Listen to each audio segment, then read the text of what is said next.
Premier Bee started about 7 years ago, and really it came about with me and my business partner Brad.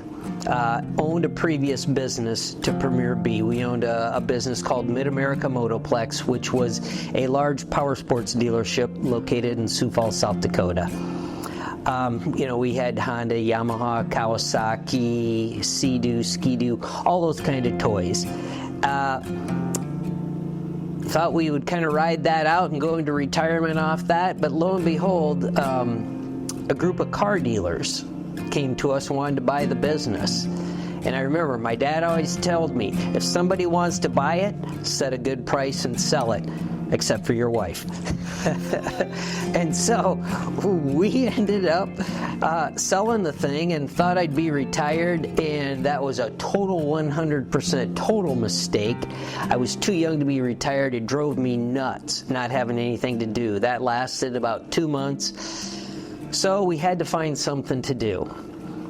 I have a good friend that is that does business valuations and stuff, and so Brad, my CFO from Motoplex, and I talked to Tim, the accountant, and said, hey, we need to find something to do. Could we find a little business or something like that? Tim, keep your eyes open. So Tim kept his eyes open, and I don't know if it was a month or 6 weeks later, he goes, hey, I got something interesting for you to look at. And it was a little company in the they made some beekeeping stuff.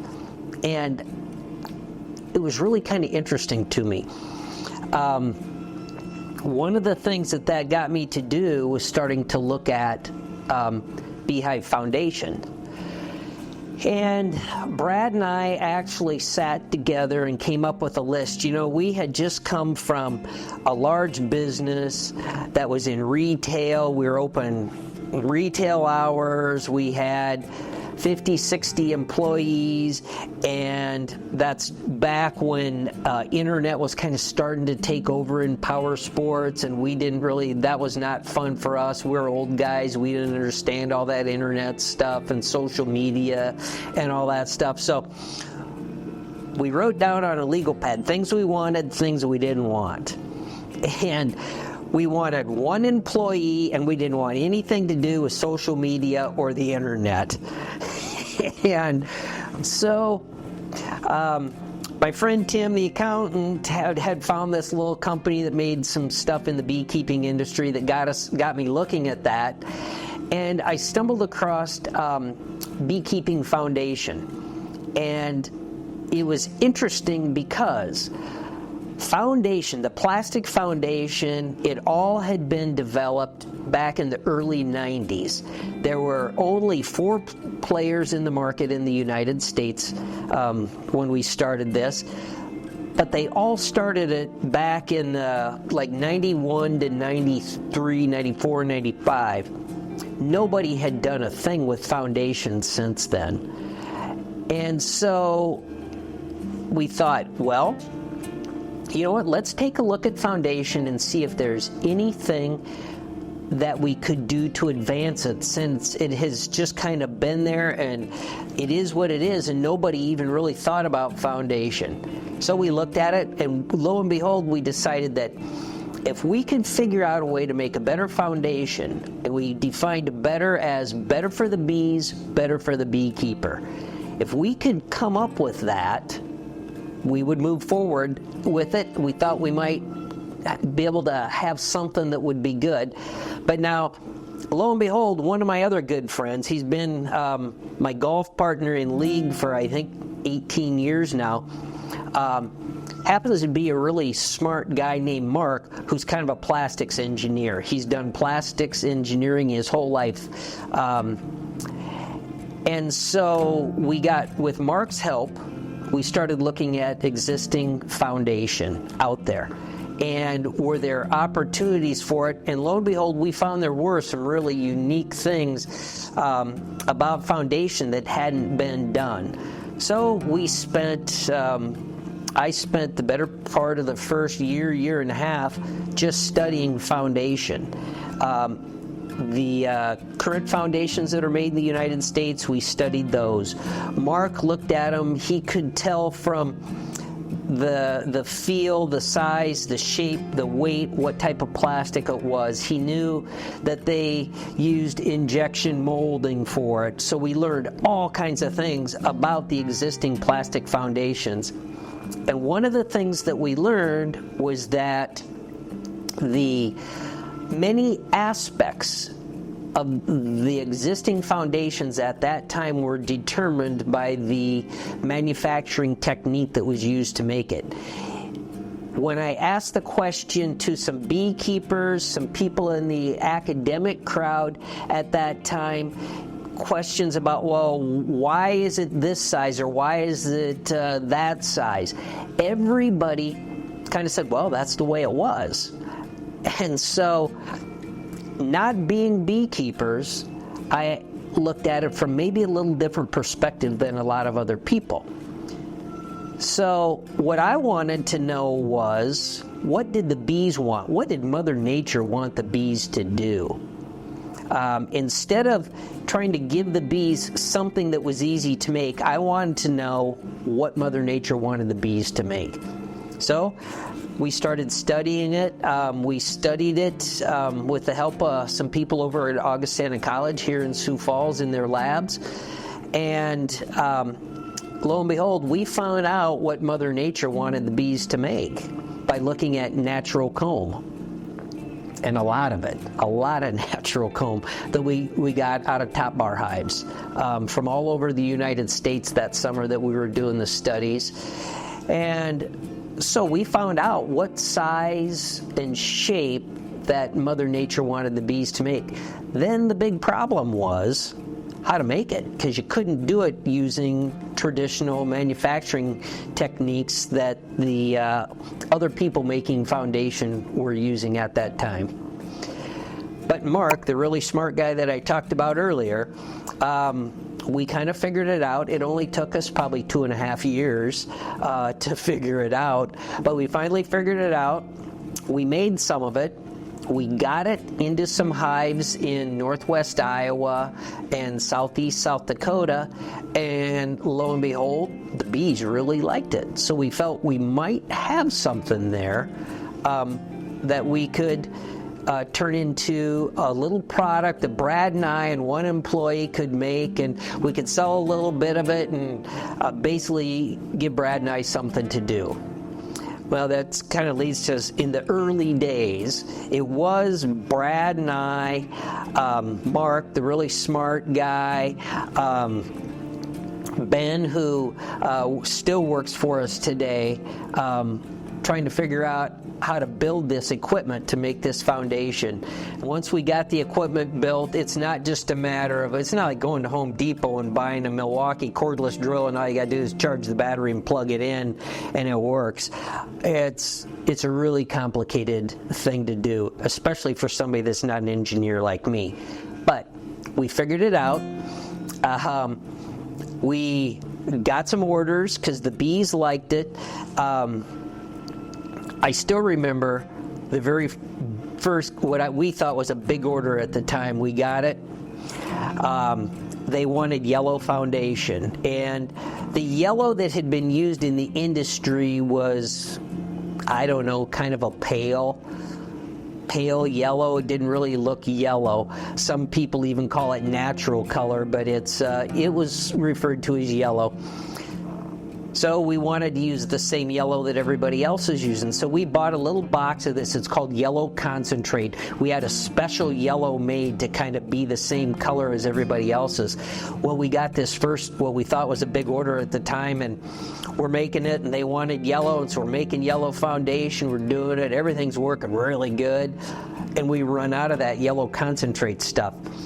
And it takes like 6 weeks to get it, and we had to have this order done, and so we're kind of like, oh, what are we going to do, you know? Well, we had another friend that worked at a plastics company in Sioux Falls that happened to make plastic parts for John Deere.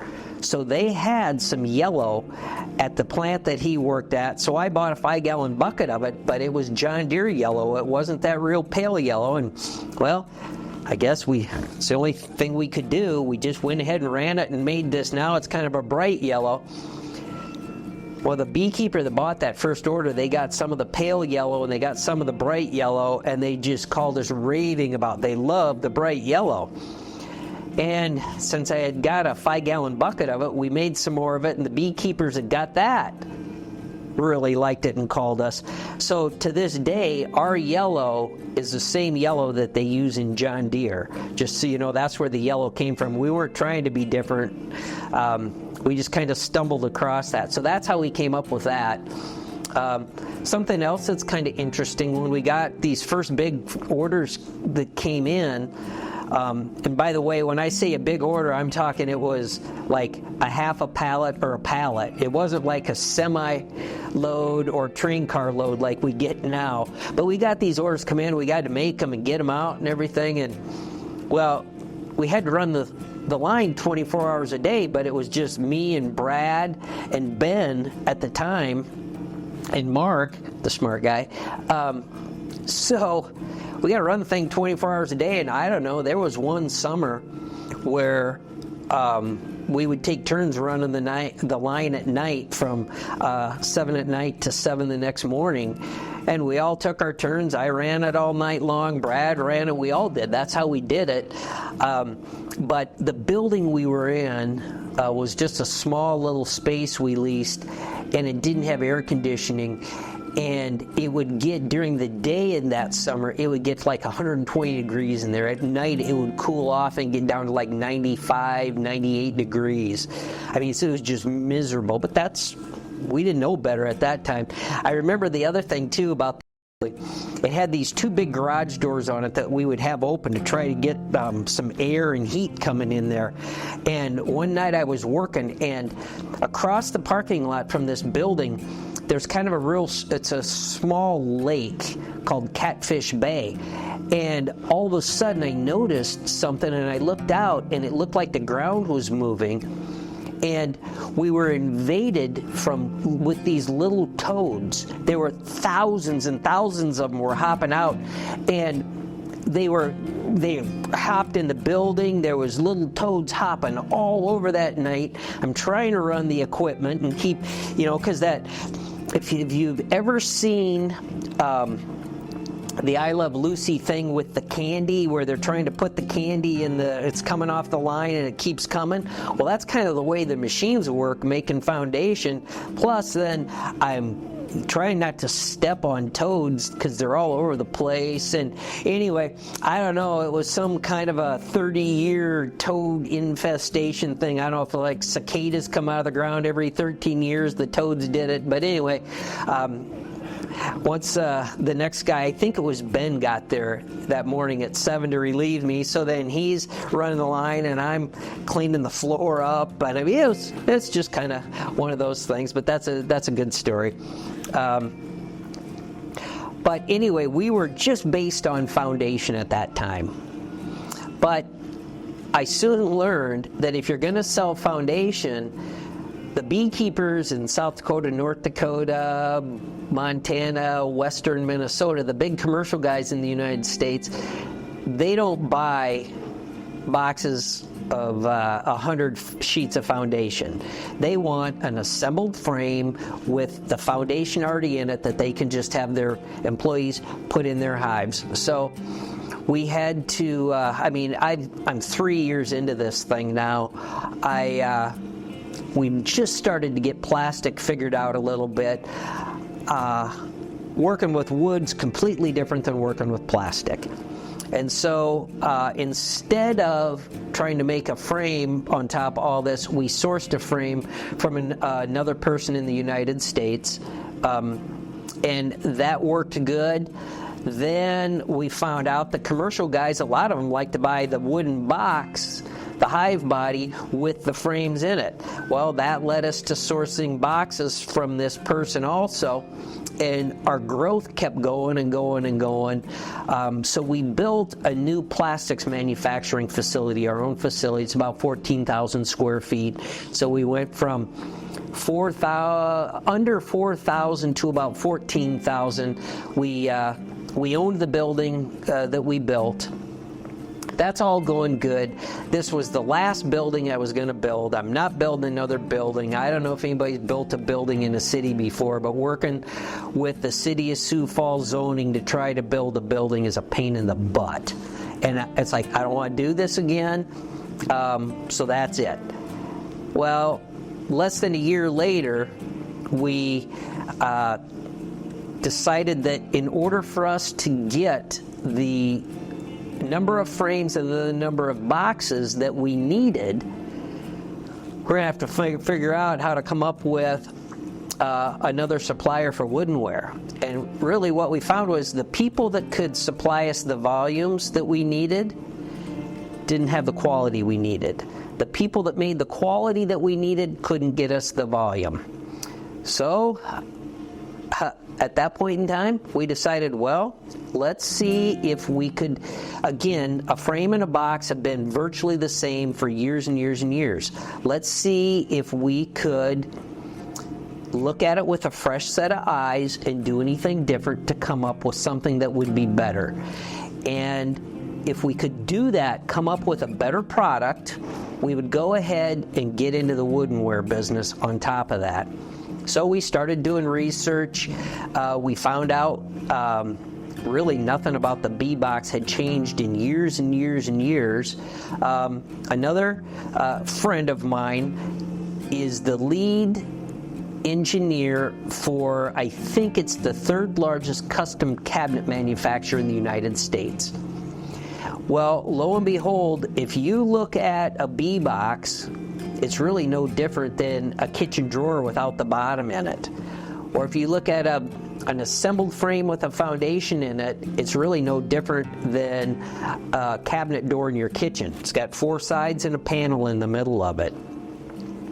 The cabinet industry automated, the custom cabinet industry automated probably 20 to 25 years ago. And so I had access through my friend Bart to an engineer that was very familiar with wood and with the type of products we were trying to make. So we brought him in, and all we did is we said, well, we want this to be better. Like we wanted a stronger corner joint. We wanted a stronger frame rest. We wanted a handhold that would shed all the water, not hold a little lip of water on it. We turned the engineers loose on that. They came up with some things. We did some prototyping of it. Lo and behold, the beekeepers really liked the things that we came up with. And all the equipment to make it had already been developed. It wasn't like 3 years earlier where making the foundation, we had to build all of our own equipment to do that. The cabinet industry had already automated CNC machines, all this stuff for this equipment to give us the quality that we wanted with the designs that we wanted. So we brought that in to the woodenware division. But you can't have wood and plastic in the same building. Wood, dust, and plastic don't mix. So we bought some more ground across the other side of the parking lot, and I actually had to build another building. This time, I don't know, I think our woodenware building is probably 20,000, I don't know, maybe it's 22,000 square feet, something like that. But now we actually have like a real office, real offices. The employees get a break room, they get their own locker, all this kind of stuff. You know, and so just sitting here talking about it, looking at it. It was supposed to be a little company for Brad and I and one employee. And I think today we've got close to 40 employees. It's always between 35 and 40. We run 24 hours a day, 5 days a week. We run certain shifts on the weekends during the day. And it comes down to, we tried to give the bees a product that they wanted, both with the foundation, the frames, and the boxes, and give the beekeeper a quality product at a fair price. Example, okay, so a wooden frame, how could you make a wooden frame better?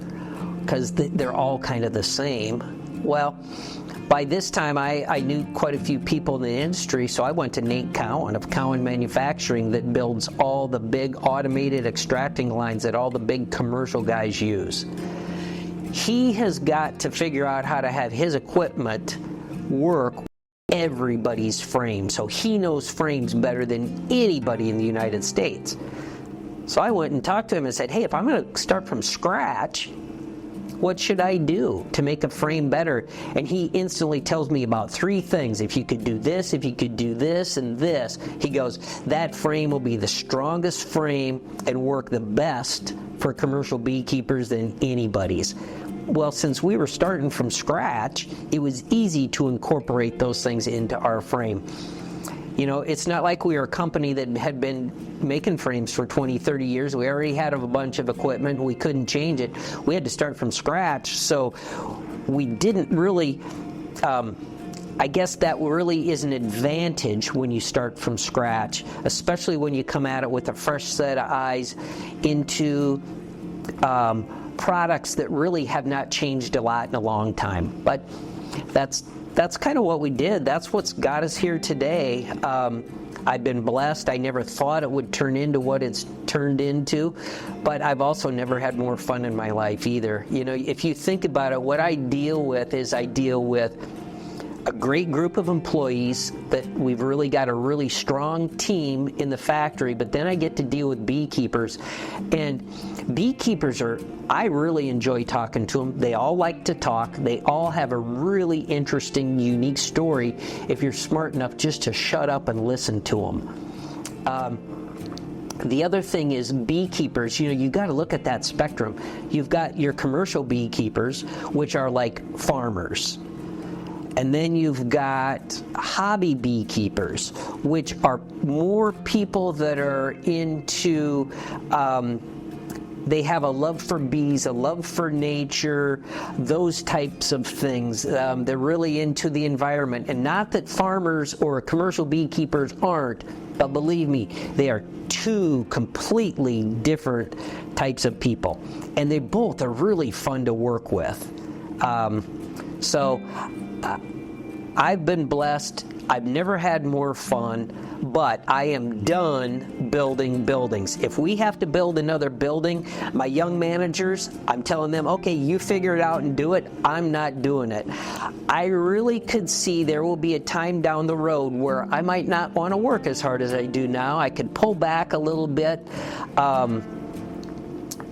Maybe if I wanted to do something during the week, like go fishing or go play around a golf if it's a nice day. I'd like to be able to do that some point in time. And when I get really old, I kind of want to be chairman of the board, where I can just come into the board meeting once a month and kind of stir shit up and ask a bunch of questions and then leave and go do whatever it is I want to do.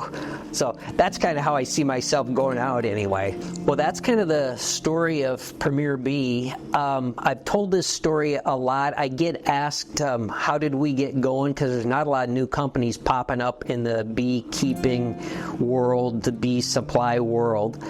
And so I tell the story a lot. I've told it a lot of meetings, a lot of clubs, I mean, you name it. So the marketing guys said, we got to get your story on camera so other beekeepers can see it. I hope that you find it interesting. If you have any questions about any of our products, feel free to give us a call. One thing that I really pride our company on is we answer the phone. And we say hi, and if we don't know the answer, we find out the answer, and we'll call you back.